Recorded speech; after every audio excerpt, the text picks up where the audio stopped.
ओम नमो भगवते वासुदेवाय। ओम नमो भगवते वासुदेवाय। ओम नमो भगवते वासुदेवाय। ओम नमो भगवते वासुदेवाय।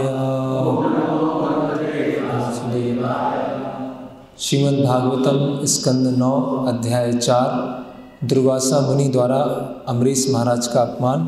श्लोक क्रमांक 68। साधवो हृदय मह्यम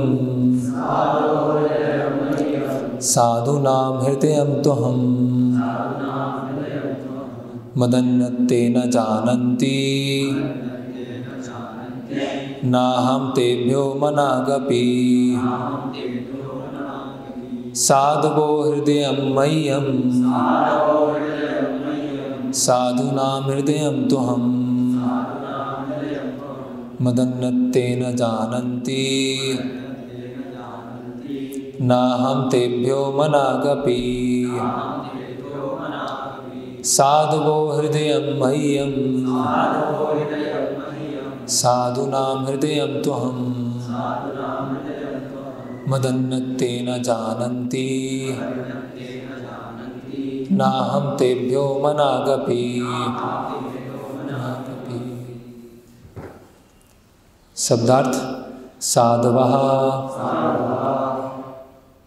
शुद्ध भक्तगण, हृदयम हृदय में, मह्यम मेरे, साधुनाम शुद्ध भक्तों के भी, हृदयम हृदयों में, तू निसंदेह, अहम मैं हूँ, मत अन्यत मेरे अतिरिक्त अन्य कुछ,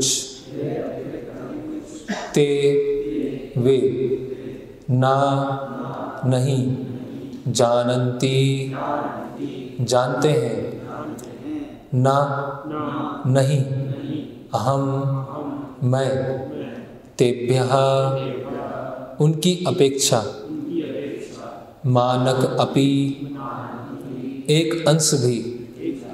अनुवाद एवं तात्पर्य कृष्ण कृपा मूर्ति अभय चरणारविंद भक्तिवेदांत स्वामी श्रील प्रभुपाद जी द्वारा अनुवाद।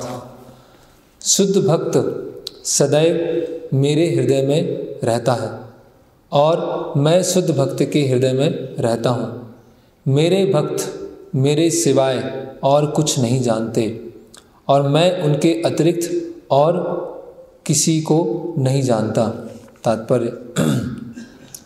चूँकि दुर्वासा मुनि महाराज अम्बरीश को प्रताड़ित करना चाहते थे, इसका अर्थ यह हुआ कि वे भगवान के हृदय को पीड़ा पहुंचाना चाहते थे, क्योंकि भगवान का वचन है साधवो हृदय मह्यम, शुद्ध भक्त सदैव मेरे हृदय में रहता है।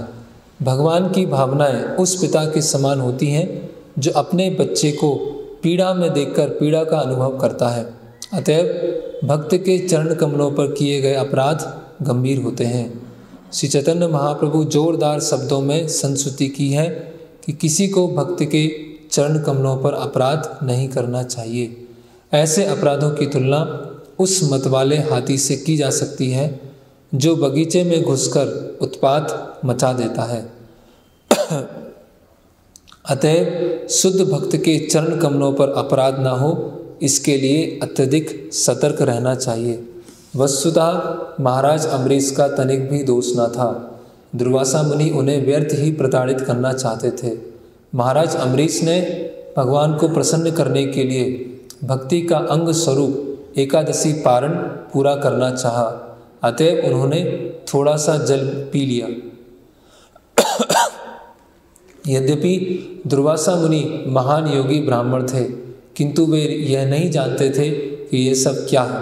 एक शुद्ध भक्त तथा वैदिक ज्ञान के कथाकथित पंडित में यही अंतर होता है। भक्तगण सदैव भगवान के हृदय में स्थित होने के कारण सीधे भगवान से सारे आदेश प्राप्त करते हैं, जैसा कि भगवद गीता 10:11 में स्वयं भगवान पुष्टि करते हैं।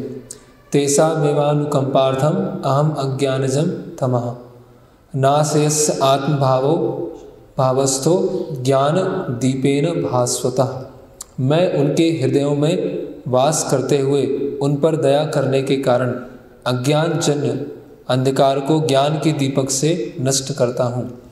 भक्त ऐसा कोई कार्य नहीं करता जिसकी अनुमति भगवान नहीं देते। जैसा कि कहा गया है, वैष्णवेर क्रिया मुद्रा विज्ञे ना बुझाए। यहाँ तक कि अत्यंत विद्वान या अनुभवी व्यक्ति भी वैष्णव या शुद्ध भक्ति की गतिविधियों को नहीं जान सकता। अतएव किसी को शुद्ध वैष्णव की आलोचना नहीं करनी चाहिए। वैष्णव अपने कार्य को सही ढंग से जानता है और वह जो कुछ करता है वह सही होता है, क्योंकि वह सदैव भगवान से मार्गदर्शन प्राप्त करता है। ओम अज्ञानतिमिरन्धस्य ज्ञानाञ्जनं शलाकया चक्षुरुन्मीलितं येन तस्मै श्री गुरुवे नमः। श्री चैतन्य मनोभीष्टं स्थापितं येन भूतले स्वयं रूप कदा मह्यं ददाति स्वापदान्तिकं। वन्देऽहं श्रीगुरो श्रीयुतपदकमलं श्रीगुरून् वैष्णवांश्च श्रीरूपं साग्रजातं सहगण रघुनाथान्वितं सजीवं साद्वैतं सावधूतं परिजनसहितं कृष्ण चैतन्य देवं श्री राधा कृष्ण पादान सहगण ललिता श्री विशाखान्वितांश्च। नमः ओं विष्णुपादाय कृष्ण पृष्ठाय भूतले श्रीमते भक्ति वेदांत स्वामीति नामिने। नमस्ते सारस्वते देवे गौरवाणी प्रचारणे निर्विशेष शून्यवादी पाश्चात्य देश तारणे। जय श्री कृष्ण चैतन्य प्रभु नित्यानंद श्री अद्वैत गदाधर श्रीवासादि गौर भक्तवृंद। हरे कृष्णा कृष्ण कृष्ण हरे हरे, हरे राम राम राम हरे हरे। साधवो हृदय मह्यम साधुनाम हृदय तो हम मदन्नत तेना जानन्ति नाहम तेभ्यो मनागपि। तो यहाँ पर भगवान स्वयं अपने शुद्ध भक्तों का गुणगान कर रहे हैं, है ना।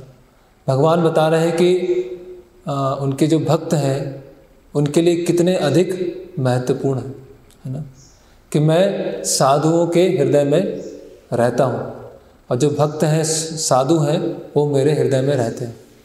उनके अलावा मैं कुछ नहीं जानता हूँ और वो मेरे अलावा कुछ नहीं जानते।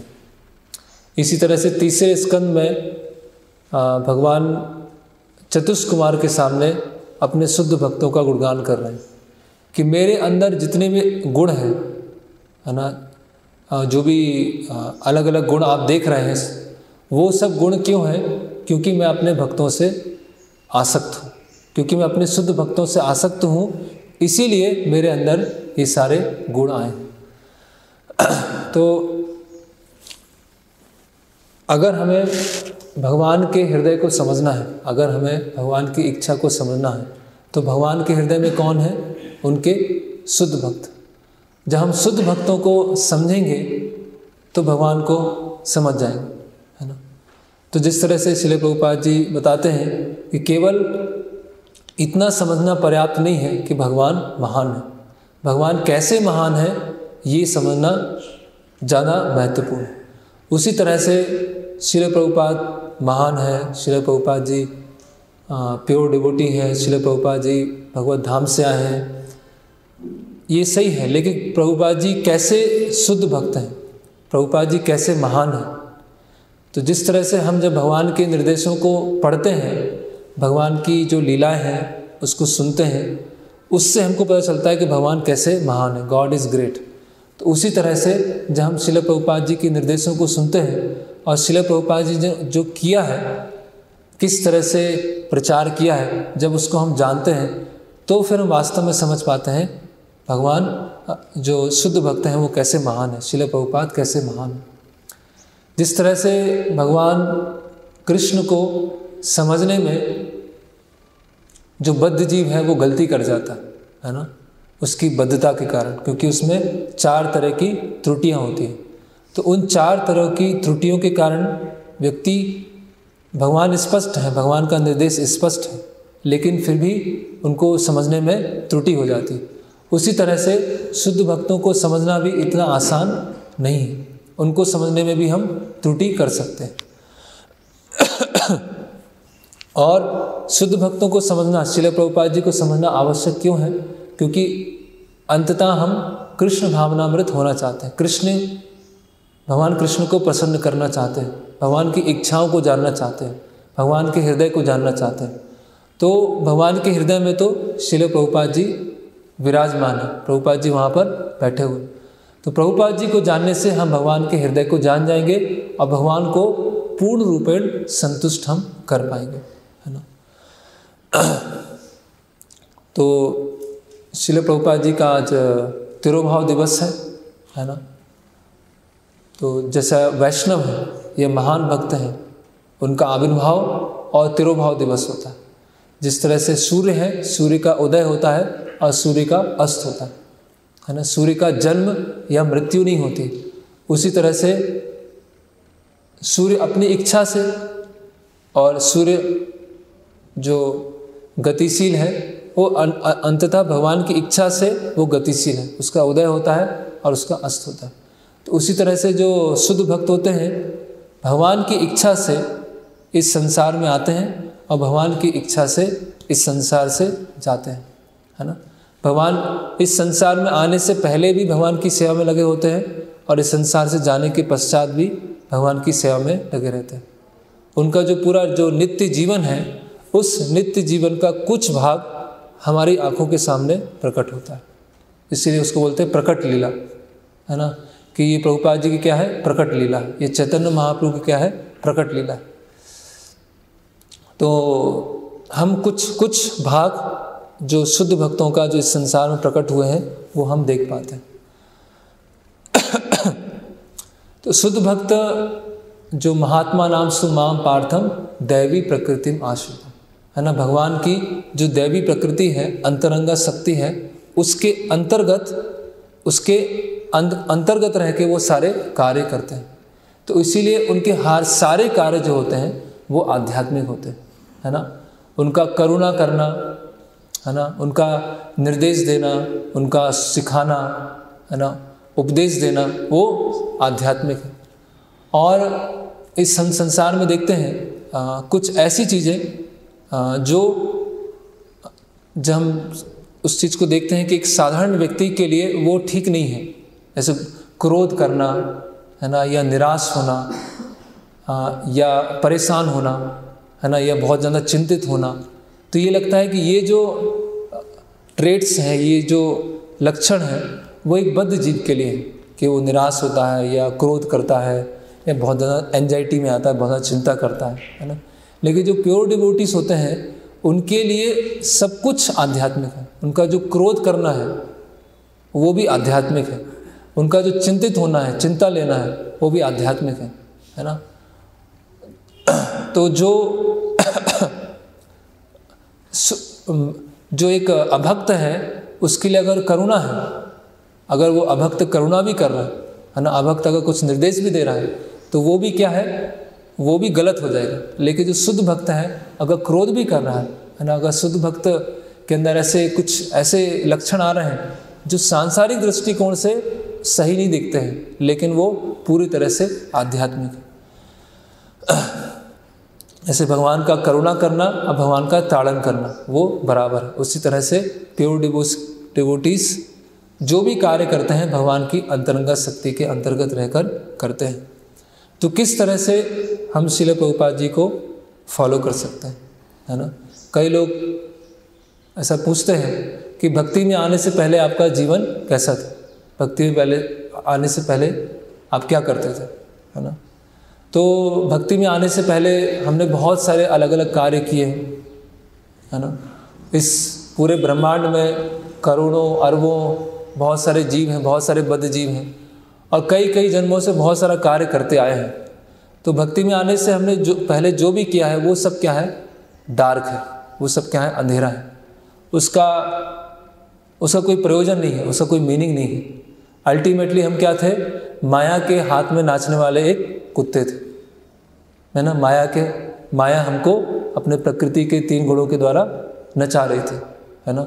और अभी स्थिति क्या है कि अभी हमें श्रील प्रभुपाद जी के हाथ में नाचने वाले कुत्ते बनना है ना। एक जो डॉग है, कुत्ता है, उसका क्या लक्षण क्या होता है, अलग अलग गुण होते हैं, वफादार, लॉयल्टी, है ना।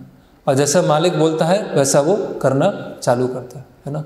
तो उसी तरह से इस संसार में हमें किसी न किसी के कुत्ते तो बन के बना रहना पड़ेगा, या तो माया के बने या फिर श्रील प्रभुपाद जी के। जैसे प्रभुपाद जी कई बार अपने लेक्चर में बोलते हैं, सेवा तो करना ही पड़ेगा, या कृष्ण की सेवा करें या माया की सेवा करें। तो श्रील प्रभुपाद जी का संग हम किस तरह से कर सकते हैं? उनकी वाणी के द्वारा, है ना, शब्दों के द्वारा, है ना। क्योंकि आध्यात्मिक संग है वो, आध्यात्मिक संग किसी भौतिक परिस्थिति पर निर्भर नहीं करता है ना। किसी के हम फिजिकली नज़दीक हैं, हम पास में हैं, उसमें फिजिकल बैरियर जो है वो आध्यात्मिक संग से उसका लेना देना नहीं है।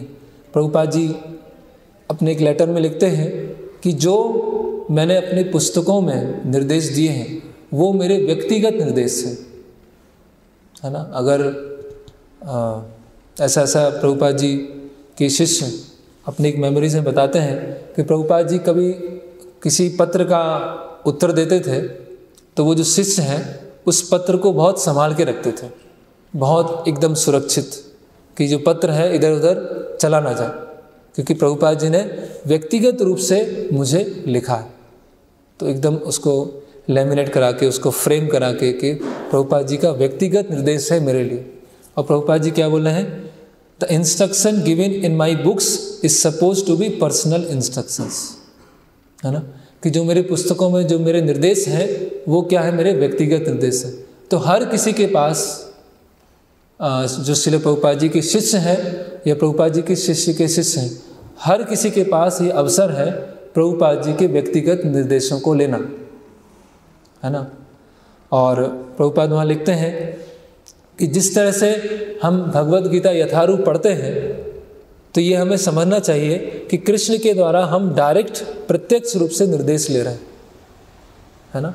ऐसे प्रभुपाद बताते हैं कि अर्जुन जो है कृष्ण के सामने खड़े हुए, अर्जुन कृष्ण से सुन रहे हैं, तो कृष्ण से अर्जुन व्यक्तिगत निर्देश ले रहे हैं, लेकिन उनकी आने वाली जो परंपरा में जो भगवद गीता को सुनते हैं उनको उतना ही लाभ होने वाला है जितना लाभ अर्जुन को भगवान कृष्ण से सुनकर हुआ था। तो no physical barrier is there in the case of spiritual affairs, है ना। तो कोई भी भौतिक रूप से दूरियां वो आध्यात्मिक संबंधों में, आध्यात्मिक संबंध उससे कम नहीं हो सकते।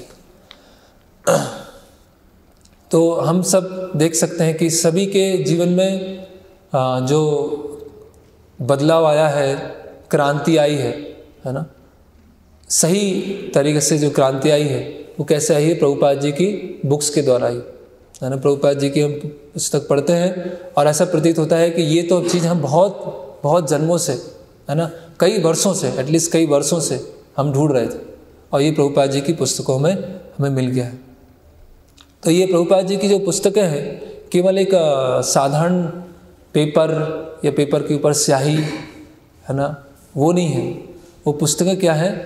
भगवान अपनी कृपा, भगवान स्वयं उपस्थित हैं उन पुस्तकों में, है ना। उन शब्दों में भगवान ने स्वयं वहाँ पर उन पुस्तकों में उपस्थित है। और उससे बड़ी बात क्या है कि भगवान भी उपस्थित हैं और भगवान के शुद्ध भक्त भी उपस्थित हैं। तो प्रभुपाद जी की पुस्तकों में क्या है? भगवान भी व्यक्तिगत रूप से हैं और श्रील प्रभुपाद जी ने जो भक्ति वेदांत तात्पर्य लिखे हैं श्रील प्रभुपाद जी। तो जैसे हम देखते हैं कि भगवान शब्द की परिभाषा क्या है कि भगवान है, उनकी शक्तियाँ हैं, उनके शुद्ध भक्त हैं, परिकर हैं, सब एक साथ होते हैं। तो ये केवल यहाँ Krishna is personally present in every letter along with his pure devotee Srila Prabhupada, है ना। Srila Prabhupada books are mercy incarnation of Krishna in literary form, है ना। एक साहित्यिक रूप में कृष्ण की जो कृपा है वो श्रील प्रभुपाद जी की पुस्तकों में। तो ऐसा सोचा जा सकता है कि कई जो पुस्तकें हैं श्रील प्रभुपाद जी के अलावा जो बहुत सारी अन्य पुस्तकें हैं, चाहे वो भक्ति के क्षेत्र में हो या बाहर हो, तो वहाँ ज़्यादा अच्छे स्कॉलर हैं, उनका जो लिखने का तरीका है वो बहुत साहित्यिक हो सकता है, उसमें बहुत सारे अलंकार हो सकते हैं, उसकी भाषा शैली बहुत अच्छी हो सकती है है ना। लेकिन जो श्रील प्रभुपाद जी की जो पुस्तकें हैं, उन्होंने जो एक साधारण जीव, एक बद्ध जीव के जीवन में जो क्रांति लेके आए हैं, जो बदलाव लेके आए हैं, वो ऐसी और कोई पुस्तक नहीं है। वर्तमान समय में भी चाहे वो विद्वानों की दृष्टि से, स्कॉलरली दृष्टिकोण से बहुत अच्छी हो सकती है ना। जैसे प्रभुपाद जी बोलते हैं कि everything you need to know to become fully Krishna consciousness is in my books. तो पूर्ण रूपेण कृष्ण भावनामृत बनने के लिए आपको जो भी चाहिए वो सब मेरी पुस्तकों में है ना। एवरीथिंग मीन्स एवरीथिंग, है ना, कि जो भी पूर्ण कृष्ण भावनामृत बनने के लिए जो भी चाहिए सब कुछ है।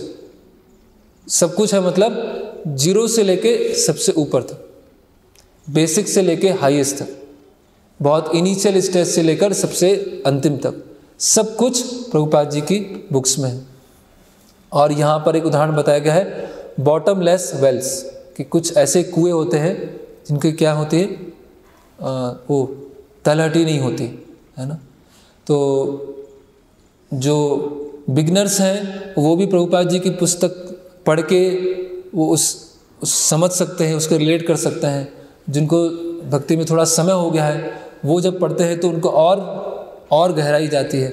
और जो बहुत एडवांस हैं वो प्रभुपाद जी की पुस्तकें पढ़ते हैं तो और एक नया रियलाइजेशन, नया रिविलेशन होता है ना।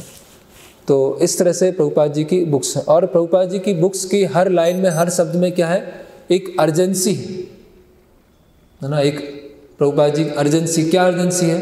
और हम देखते हैं कि अगर प्रभुपाद जी की पुस्तकें हम नियमित रूप से पढ़ रहे हैं, कभी कभी होता है कि हम कुछ विचार करते हैं कि आगे क्या करना है, कैसे सेवा करना है, या ये करूं जीवन में कि ये जीवन में करूं, तो हमारी जो चेतना होती है थोड़ी सी धुंधली होती है ना, कि हम समझ नहीं पाते। ये करते हैं तो उसमें कन्फ्यूजन होता है, ये करते हैं इसमें कन्फ्यूजन होता है। तो अगर हम नियमित रूप से श्रील प्रभुपाद जी की पुस्तक पढ़ रहे हैं, प्रभुपाद जी का एक कोट भी है कि अगर कोई नियमित रूप से 1 घंटे मेरी पुस्तकों को पढ़ता है तो उसकी चेतना में जो एक धुंधलापन है वो क्या हो जाता है, साफ हो जाता है। वो स्पष्ट रूप से देख पाता है कि हाँ ये सही, ये करना है मुझे और ये नहीं करना है ना। तो प्रभुपाद जी की पुस्तकों में ये एक अर्जेंसी क्या है कि टाइम नहीं है, टाइम बहुत कम है ना। और करने के लिए क्या है, सेवा करने के लिए बहुत सारी चीज़ें हैं। तो एक अर्जेंसी की भावना, और दूसरी क्या है, प्रचार की भावना, कि ये कृष्ण भावनामृत आंदोलन जो है, कृष्ण भावनामृत जो है, हमें दूसरों को प्रदान करना है। तो ये जो 2 चीज़ें हैं और बहुत सारी चीज़ें हैं इनमें कि एक बहुत कम समय है और हमें बहुत सीरियस होना है ना। और प्रचार, दूसरों को ये हमें ज्ञान देना है ना। कॉम्प्लीसन से नहीं होना है कि अपनी हम भक्ति से संतुष्ट हैं या जिस स्तर पर हैं उस स्तर से हम संतुष्ट हैं। तो अगर हमारे जीवन में वो अर्जेंसी नहीं आ रही है या प्रचार करने की भावना नहीं आ रही है तो हम अच्छी से पुस्तकों को नहीं पढ़ रहे। और यहाँ पर बताया है कि प्रभुपाद जी की पुस्तकें कैसी हैं, एक मिसाइल की तरह है ना। जैसे मिसाइल होती है उसका एक टारगेट होता है, और प्रभुपाद अपनी पुस्तकों को टाइम बॉम्ब से भी कंपेयर करते हैं कि ये बॉम्ब कैसा होता है, फटता है ना।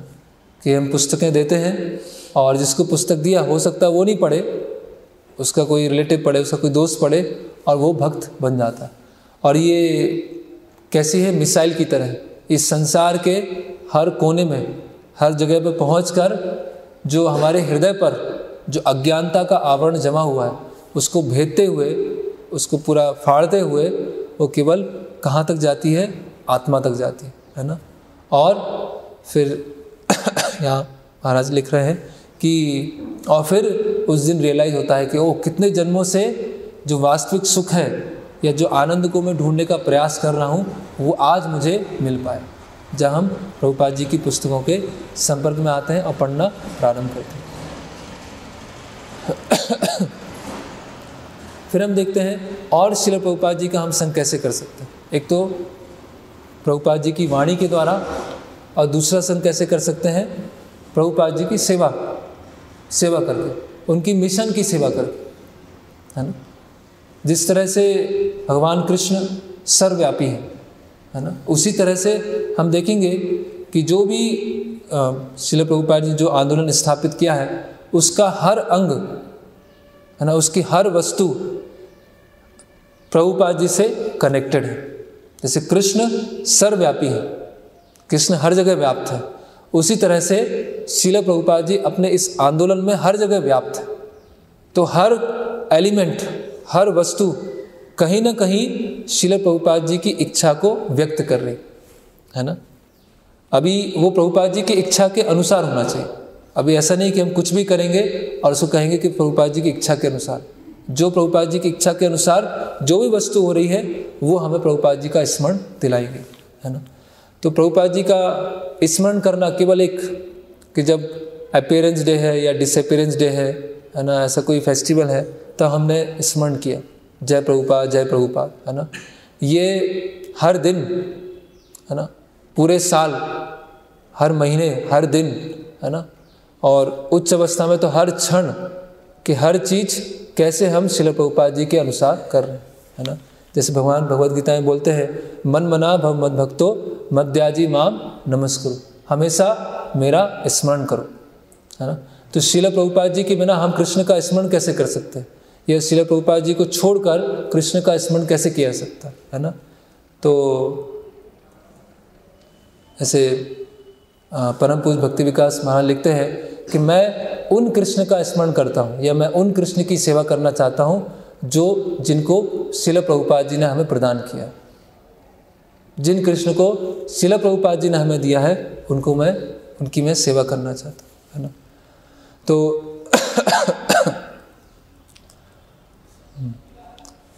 तो कौन है जो श्रील प्रभुपाद जी को अच्छी तरह से जानता है ना। वो है जो श्रील प्रभुपाद जी के साथ में प्रभुपाद जी के शिष्य जो फिजिकली प्रभुपाद जी के साथ में रहे, या प्रभुपाद जी के व्यक्ति के सेवक है या सेक्रेटरी है, या प्रभुपाद जी को जो देखा है एक स्तर से देखे कि हाँ वो प्रभुपाद जी को जानते हैं, है ना। लेकिन but relationship with Srila Prabhupada are not of this material world. Even when we are present on this planet, relationship with him did not depend on physical proximity.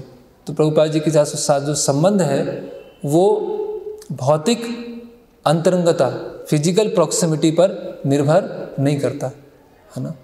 जो भौतिक संबंध क्या होते हैं, जैसे किसी की मृत्यु हुई तो कुछ समय हम याद रखते हैं, फोटो होता है उस पर माला लटका देते हैं, थोड़ा सा याद रखते हैं और फिर एक समय के बाद वो हमारे स्मरण शक्ति से चले जाते हैं, है ना। लेकिन आध्यात्मिक संबंधों में नहीं है ना। चक्षु नाम दिलो जई जन्मे जन्मे प्रभु से, वो जो आध्यात्मिक संबंध होते हैं वो नित्य होते हैं, हमेशा होता है ना, क्योंकि वो आत्मा के स्तर पर है। तो श्रील प्रभुपाद के मिशन में जब हम सेवा कर रहे हैं तो प्रभुपाद जी का संग कर रहे हैं। तो एक वाणी के द्वारा संग और एक सेवा के द्वारा संग, है ना, दोनों के द्वारा हम श्रील प्रभुपाद जी का संग कर रहे हैं। तो यहाँ पर प्रभुपाद जी का एक लेटर है, प्रभुपाद जी लिखते हैं personal service to the spiritual master means to follow his instructions. तो गुरु की जो व्यक्तिगत सेवा है वो क्या है, उनके उपदेशों को फॉलो करना, है ना।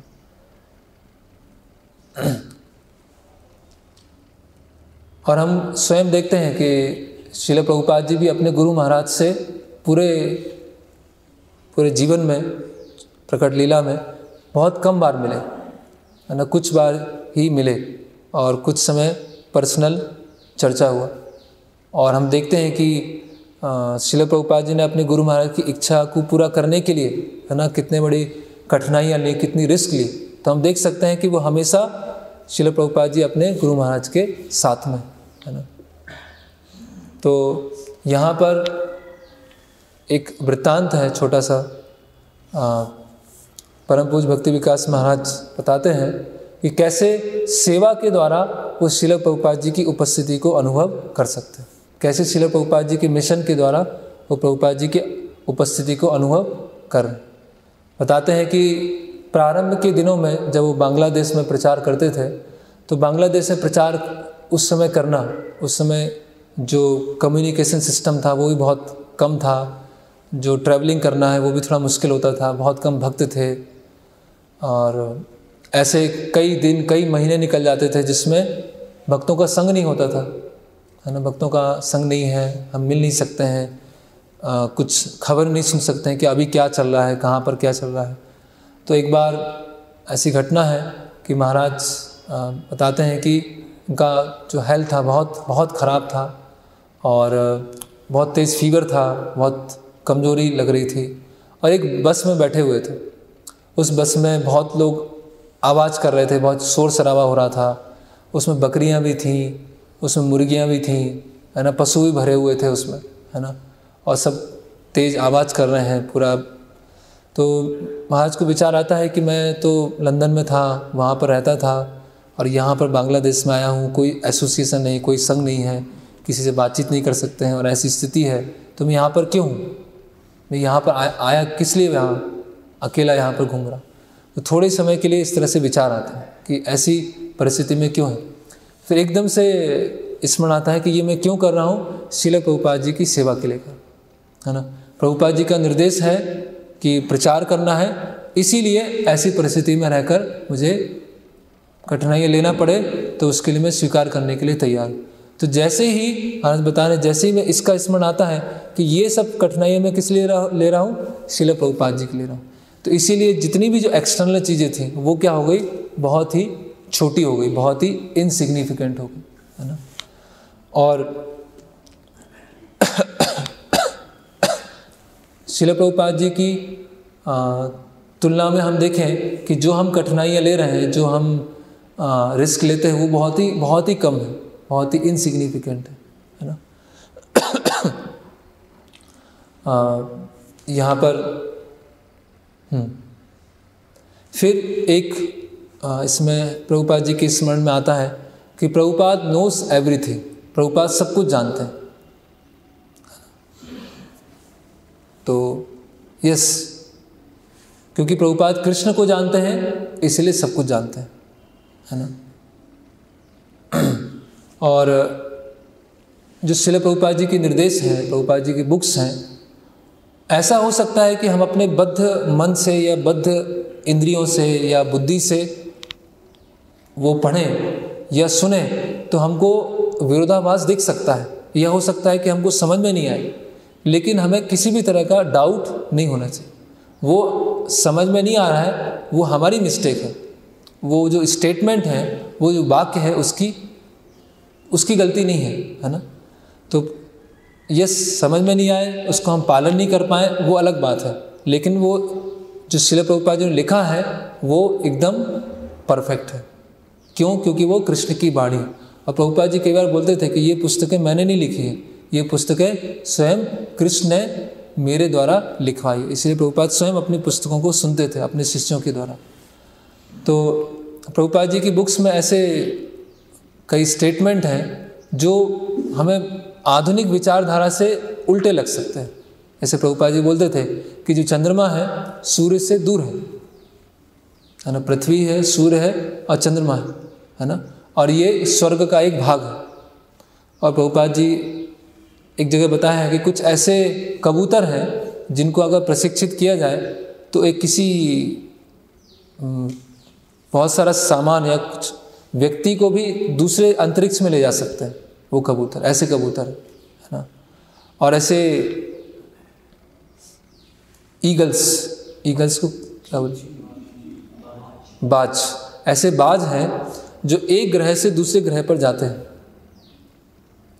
है ना। और सूर्य जो है पृथ्वी के चारों तरफ घूम रहा है, पृथ्वी सूर्य के चारों तरफ नहीं घूमती, है ना।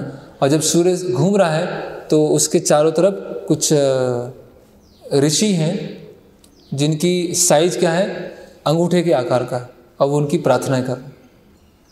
तो ऐसी कि सूर्य पृथ्वी के चारों तरफ घूम रहा है, चंद्रमा जो सूर्य है से दूर है। तो ये जो स्टेटमेंट है आधुनिक विचारधारा से देखेंगे तो फिट नहीं हो पाएगा, है ना, लेकिन ये सही है ना। और आगे चल के हो सकता है कि कोई अपने इंद्रियों के द्वारा, इंस्ट्रूमेंट के द्वारा इनको सत्य भी करे, लेकिन अगर वो सत्य नहीं हो पा रहा है, इसका मतलब नहीं है कि अभी तक उसमें अविश्वास किया जाए, उसमें संशय रखा जाए। वो पूरी तरह से फुल प्रूफ, वो पूरी तरह से सत्य है ना। जैसे चैतन्य महाप्रभु बताते हैं कि मुझे अपने आध्यात्मिक गुरु हैं उनके वाक्यों में पूरा विश्वास है, उसमें किसी भी तरह का डाउट नहीं है ना। Chaitanya Mahaprabhu also declared his firm belief in the words of his spiritual master even against the popular opinion prevalent at that time. तो यही योग्यता है ना, आध्यात्मिक जीवन में बढ़ने की एकमात्र यही योग्यता है कि गुरु के जो निर्देश हैं उसमें पूरी तरह से विश्वास, और जो हमको समझ में नहीं आ रहा है, ठीक है, वो हमारी अपूर्णता हो सकती है, हमारी बद्धता हो सकती है ना। फिर श्रील प्रभुपाद ने जो कठिनाइयाँ ली, जो रिस्क लिया है ना, और कि केवल फिजिकल रिस्क नहीं है ना, केवल शारीरिक कठिनाइयाँ नहीं है ना। प्रभुपाद जी ऑस्ट्रेलिया जाते हैं और वहाँ पर विग्रहों की स्थापना करते हैं और विग्रहों के सामने प्रार्थना करते हैं कि अभी मैं यहाँ से जा रहा हूँ, आप मेरे शिष्यों को बस सिखाइएगा, बताइएगा कि विग्रहों की सेवा कैसे करनी होती। विग्रह स्थापित कर रहे हैं और जो दीक्षा दे रहे हैं, ऐसे दीक्षा के कैंडिडेट हैं जिनका बैकग्राउंड है ना हेडोनिस्टिक, पूरा मटेरियलिस्टिक बैकग्राउंड है, जो किसी के अंडर में रहना नहीं चाहते हैं, जो अनुशासित रहना नहीं चाहते हैं, जो कोई अथॉरिटी स्वीकार करना नहीं चाहते हैं, ऐसे लोगों को दीक्षा दिया है ना। हम बोलते हैं श्री गुरु करुणा सिंधु अधम जनारविंद। तो श्रील प्रभुपाद जी देख रहे हैं कि इनमें स्पार्क है, इनमें कुछ चिंगारी है, तो किस तरह से उनको कृष्ण भावनामृत में लेके आए। तो प्रभुपाद जी ऐसा रिस्क ले रहे हैं, और जो भी शिष्य अगर दीक्षा के पश्चात कोई भी नियमों को फॉलो नहीं करते हैं, उसका जो रिएक्शन है, उसकी जो प्रतिक्रिया है, किसके ऊपर आएगा? वो गुरु के ऊपर आएगा। लेकिन प्रभुपाद जी ने ये लिया है ना। और हम देखते हैं कि फिजिकल रिस्क प्रभुपाद जी वृंदावन में है या दिल्ली में है ना, तो जो प्रसाद लेने के लिए भी पर्याप्त रूप से लक्ष्मी नहीं है, या इवन कपड़े पर्याप्त रूप से नहीं है ना। जब अमेरिका में गए हैं तो अमेरिका में जहाँ भी रुके हैं, तो कुछ समय के पश्चात जहाँ भी रुके वहाँ लोग थोड़ा सा सोच रहे हैं कि कब स्वामी जी यहाँ से जाएंगे है ना। डॉक्टर मिश्रा के आश्रम में गए, वहाँ कुछ समय रुके तो वो विचार करने लगे कि स्वामी जी अभी मेरे जो फॉलोअर्स हैं उनको ही डिस्टर्ब कर रहे हैं, तो इनको यहाँ से हटाया जाए। तो कहने का मतलब कितना अधिक संघर्ष है। और जब प्रारंभिक के दिनों में जो प्रारंभिक शिष्य थे या प्रारंभिक जो फॉलोअर हैं, वो भी प्रभुपाद जी से आर्ग्यूमेंट करना, डोमिनेट करने का प्रयास करना, ऐसे बहुत सारी घटना है, बात को नहीं मानना या कुछ अलग करना। तो प्रभुपाद जी ये सब जो गुरु हैं शिष्यों को ट्रेन करने के लिए, शिष्यों को प्रशिक्षित करने के लिए, ये सब अपने ऊपर भार लेते हैं है ना। अनप्लीजेंट एक्सपीरियंसेस है ना, जो हम देखते हैं प्रभुपाद लीलामृत पढ़ते हैं तो उसमें देखते हैं कैसे बहुत सारी क्रांतियाँ हो रही हैं। अभी ये हुआ, यहाँ पर ये मंदिर स्थापित हुआ, यहाँ पर ये हुआ, लेकिन उसके जब हम डिटेल में जाते हैं तो कितना अधिक संघर्ष है ना।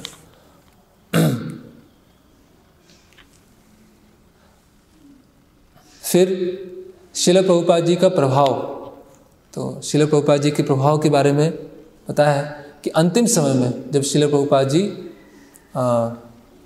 जो बिस्तर पर ऐसे विश्राम कर रहे हैं, लेटे हुए हैं, तो जब बुक डिस्ट्रीब्यूशन की रिपोर्ट आती है कि यूरोप में इतना हुआ है, अमेरिका में इतना हुआ है ना, भारत में इतना हुआ है ना, तो प्रभुपाद जी बहुत बहुत प्रसन्न होते हैं है ना। और प्रभुपाद जी के शिष्य हैं जयद्वैत स्वामी महाराज, तो प्रभुपाद जी को बोलते हैं कि जैसे महाविष्णु लेटे होते हैं, एक जगह लेटे हुए हैं और अपने पूरे प्रभाव से ब्रह्मांड को उत्पत्ति कर रहे हैं, क्रिएट कर रहे हैं।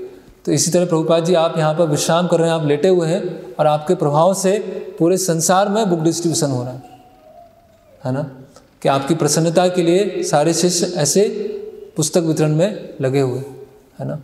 और अंतिम प्रकट लीला, प्रकट लीला के समय यहाँ श्रील प्रभुपाद जी जब लंदन में जाते हैं अंतिम समय, है ना, तो प्रभुपाद जी की प्रसन्नता के लिए सब शिष्य वहाँ पे नाच रहे होते हैं। तो प्रभुपाद जी की वीडियोज़ में आता है कि प्रभुपाद जी जो मंदिर की घंटी थी उसको बजाते हैं, है ना, और तो उसको देखकर प्रभुपाद जी के शिष्य और उत्साह के साथ और तेज़ी से नाचना प्रारंभ करते हैं, है ना। तो ये जो प्रभुपाद जी का जो प्रभाव है ना, कि शिष्यों का प्रभुपाद जी के निर्देश, प्रभुपाद जी की सेवा के प्रति जो आसक्ति है, उसकी वजह से स्वाभाविक एक प्रेम है, और वो प्रभाव हम आज भी देख सकते हैं, है ना। फिर प्रभुपाद जी से प्रेम मतलब love means to follow. Prabhupada ji कई बार ऐसा, प्रभुपाद जी एक मॉर्निंग वॉक में अपने शिष्यों के साथ ऐसे मॉर्निंग वॉक में जाते हैं, और प्रभुपाद जी स्वयं एक क्रिश्चियन बन जाते हैं और अपने शिष्यों के साथ वार्तालाप करते हैं, है ना। और प्रभुपाद जी अलग अलग तरीके से बोले थे कि मैं जीसस से प्रेम है, जो सुप्रीम फादर उनसे प्रेम है ना, और अलग अलग तरह से बता रहे थे कि हाँ मैं सही क्रिश्चियन हूँ। तो जब प्रभुपाद जी के शिष्य एक आर्ग्यूमेंट प्रस्तुत करते हैं कि अगर आप जो परम पिता हैं, सुप्रीम फादर हैं, उनसे प्रेम करते हैं, जीसस से प्रेम करते हैं, तो जो कह रहे हैं उसको क्यों नहीं मान रहे? दाउ शैल नॉट किल, है ना, कि तुम किसी की हत्या नहीं करोगे, है ना, आप ये नहीं मान रहे हैं। तो प्रेम मतलब सरेंडर, और सरेंडर मतलब फॉलो। केवल हम प्रेम की बात करें कि हाँ प्रभुपाद जी से प्रेम है या कृष्ण से प्रेम है ना, और प्रेम में पूरे उमड़ रहे हैं, आंसू आ रहे हैं, हाँ तो वो ठीक है, वो भावनाएं ऊपरी तौर से एक भावनाएं हो सकती हैं, लेकिन प्रेम का अर्थ क्या है? प्रेम में निहित क्या है? शरणागति, और शरणागति में निहित क्या है? फॉलो करना। तो वो लिंक है। और एक जगह प्रभुपाद जी एक क्रिश्चियन पादरी से बातचीत कर रहे थे, और वहाँ भी यही चर्चा चल रही थी कि प्रेम, परम पिता से प्रेम, जीसस से प्रेम। तो प्रभुपाद जी बोलते हैं कि आप फॉलो नहीं कर रहे हैं, तो कैसे आप बोल सकते हैं आप जीसस से प्रेम कर रहे हैं? आप हत्या कर रहे हैं, स्लॉटर हाउस खोल रहे हैं, है ना। तो वो पादरी बोलता है कि स्वामी जी अभी थोड़ा हम उच्च स्तर की बात करते हैं, थोड़ा सा ऊँचे स्तर। तो प्रभुपाद जी बोलते हैं उच्च स्तर से बात करने का फ़ायदा क्या है, जब आप अपने पाप वाले जीवन को नहीं छोड़ पा रहे हैं, आप मांसाहार को नहीं छोड़ पा रहे हैं, तो जो उच्च स्तर की बातें होंगी उसका अर्थ नहीं है ना। तो प्रभुपाद जी वहाँ पर इस तरह से बता रहे हैं कि प्रेम का अर्थ क्या है? फॉलो करना। फिर प्रभुपाद जी का अपने गुरु महाराज के ऊपर निर्भरता, डिपेंडेंस, है ना। प्रभुपाद जी नित्य सिद्ध महाभागवत, है ना। जैसे हम देखते हैं कि एक उनके जो पिता हैं उनको सिखाते हैं, मृदंग सिखाते हैं, विग्रह सेवा सिखाते हैं, रथ यात्रा कैसे निकालना है वो सिखाते हैं। तो एक साधक की तरह एक व्यवहार कर रहे हैं, है ना, लेकिन प्रभुपाद नित्य सिद्ध महाभागवत। तो ऐसा स्थिति होते हुए प्रभुपाद जी कई बार प्रभुपाद बोलते हैं my spiritual master was not ordinary spiritual master, he saved me, कि मेरे आध्यात्मिक गुरु जो हैं वो साधारण नहीं है, उन्होंने मुझे बचा लिया। प्रभुपाद लिख रहे हैं I am not very expert और एजुकेटेड और नथिंग एक्स्ट्रा ऑर्डिनरी, मैं कोई दक्ष नहीं हूँ, शिक्षित नहीं हूँ, कोई असाधारण नहीं हूँ, but only thing is that I believe in his words, you can say that is my qualification, है ना। और यही मेरी एकमात्र योग्यता है कि मैंने उनके शब्दों में पूर्ण विश्वास किया।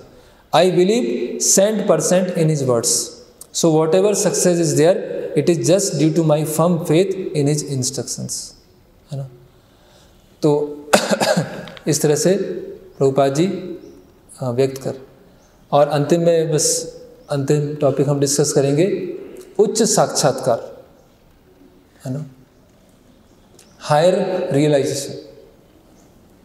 तो कुछ भक्त हैं जो राधा कृष्ण की लीलाओं पर चर्चा कर सकते हैं, राधा कृष्ण की अंतरंग लीलाओं पर चर्चा कर सकते हैं। चैतन्य लीला जो है, चैतन्य महाप्रभु के कैसे अलग अलग पास टाइम्स हुए उस पर चर्चा कर सकते हैं, है ना। और राधा कृष्ण की लीलाओं पर चर्चा करना ही उच्च साक्षात्कार नहीं कहलाता, है ना।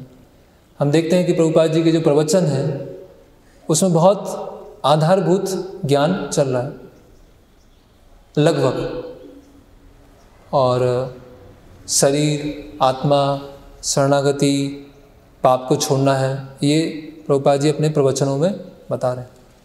तो ऐसा हुआ, श्रील प्रभुपाद जी के अप्रकट होने के पश्चात कई प्रभुपाद जी के शिष्य थे, उन्होंने अलग गौड़ीय शाखाएं उन्होंने ज्वाइन किया। और किस आधार पर प्रलोभन दिया गया कि प्रभुपाद जी ने तो बहुत ही बेसिक ज्ञान दिया, ABCD सिखाई, लेकिन हम आपको उच्च शिक्षा देंगे। जो गोस्वामी गण हैं, उन्होंने जो बहुत ही अंतरंग लीलाओं के बारे में बताया है, उसका हम ज्ञान देंगे, क्योंकि वहाँ तक पहुँचना है ना। तो ये तो बहुत बेसिक ज्ञान है ना। तो केवल जो राधा कृष्ण की उच्च लीलाओं को हम चर्चा करेंगे तो हम, ऐसा नहीं कि वो एडवांस भक्त है ना। वास्तव में उच्च साक्षात्कार क्या है, वास्तव में जो उन्नत भक्त क्या है, भगवान के लिए सब कुछ सेक्रीफाइस करने के लिए तैयार, जैसे गोपियाँ है ना। तो गोपियों के बारे में चर्चा कर सकते हैं, गोपियों ने क्या लीलाएं क्या, लेकिन गोपियाँ क्या कर रही हैं, अपने व्यवहार से क्या बता रही हैं कि हर चीज़ मन से, शरीर से, आत्मा से भगवान के प्रति समर्पण, सेक्रीफाइस। तो श्रील प्रभुपाद जी ने वो जो सेक्रीफाइस है, जो सरेंडर है, वो व्यवहारिक रूप से करके बताया। और व्यवहारिक रूप से किया कैसे जाता है वो अपने शिष्यों को बताया, है ना। तो उसको बोलते हैं उच्च साक्षात्कार, उसको बोलते हैं हायर रियलाइजेशन, है ना। जैसे हम चैतन्य चरितामृत में पढ़ते हैं कि गोपियों ने सभी तरह की, है ना, लज्जा है, देह धर्म, देह सुख, वेद धर्म, सब कुछ उन्होंने त्याग दिए और कृष्ण की शरण लेने गए। तो उसी तरह से श्रील प्रभुपाद जी ने और प्रभुपाद जी ने हमें व्यवहारिक रूप से बता रहे हैं कि ये होता है उच्च साक्षात्कार, है ना। हम कीर्तन में रो सकते हैं, कीर्तन में हम लौट सकते हैं, वो ऐसा हो सकता है, लेकिन व्यवहारिक रूप से श्रील प्रभुपाद जी के हम सेवा कितना कर रहे हैं, है ना। और बताया जाता है कि जो माधुर्य है उससे ऊपर क्या है, औदार्य, माधुर्य से भी ऊपर क्या है, औदार्य। और उसके लिए स्वयं भगवान कृष्ण चैतन्य महाप्रभु के रूप में आते हैं कि ये कृष्ण भावनामृत को वितरण करने। तो प्रभुपाद जी भी वो जो औदार्य भाव है, औदार्य भाव लेकर और रिस्क लेकर, कठिनाइयाँ लेकर इस तरह से प्रचार करने गए। और यहाँ पर एक घटना आती है कि प्रभुपाद जी अपने शिष्यों के साथ मॉर्निंग वॉक पे जा रहे हैं और सब मतलब जो शिष्य हैं प्रभुपाद जी से पूछ रहे हैं गोपी लीला के बारे में। और जब गोपी लीला के बारे में पूछ रहे हैं तो प्रभुपाद जी इतना उसमें रुचि नहीं ले रहे हैं, उस पर इतना चर्चा करना नहीं चाहते। और प्रभुपाद जी के शिष्य बार बार वही प्रश्न पूछ रहे हैं और प्रभुपाद जी थोड़े से उस चीज़ में ज़्यादा डिस्कस करना नहीं चाहते, है ना। और एक ऐसा समय आया कि प्रभुपाद जी थोड़े से क्रोधित भी हो गए हल्के से कि ये क्यों बार बार प्रश्न पूछा जा रहा है ना। और मॉर्निंग वॉक पूरी होने वाली है और प्रभुपाद जी के एक शिष्य थे, तो वो बहुत चिंतित थे, पहली बार मॉर्निंग वॉक में आए थे और वो सोच रहे थे कि मैं प्रभुपाद जी से कुछ बातचीत करूं, तो थोड़े से नर्वस हो रहे थे, चिंता थी और एकदम एक्साइटमेंट भी था, थोड़ा डर भी था। और प्रभुपाद जी के पास में आते हैं और प्रभुपाद जी से बोलते हैं कि प्रभुपाद जी मैं रोज़ पुस्तक वितरण करने जाता हूँ, है ना, और मेरी इच्छा है कि ये जो लॉस एंजलिस मंदिर है वहाँ पर सारे भक्त जाएं और रोज़ एक दिन में 100 पुस्तकें वितरित करें, ये मेरी इच्छा है। अभी मैंने इतना पुस्तक वितरित किया। तो प्रभुपाद जी एकदम से रुक जाते हैं, है ना, और प्रभुपाद जी वो जो शिष्य हैं उनकी तरफ घूम जाते हैं और प्रभुपाद जी सबसे बोलते हैं कि ये मेरा वास्तविक शिष्य है, ये he is my real disciple, कि ये सोच रहे हैं कि अपने स्पिरिचुअल मास्टर को, अपने आध्यात्मिक गुरु को कैसे प्रसन्न किया है ना। तो हम देख सकते हैं कि व्यवहारिक रूप से जो ऊंची ऊंची बात, मतलब जो राधा कृष्ण की लीलाएं हैं या गोपी लीला है, प्रभुपाद जी ने व्यवहारिक स्तर पर वो कैसे करना है ना, किस तरह से भगवान की सेवा करने के लिए सब कुछ त्याग करने के लिए, सब कुछ लगाने के लिए तैयार रहना। तो यहाँ पर हम विराम लेंगे। हरे कृष्णा।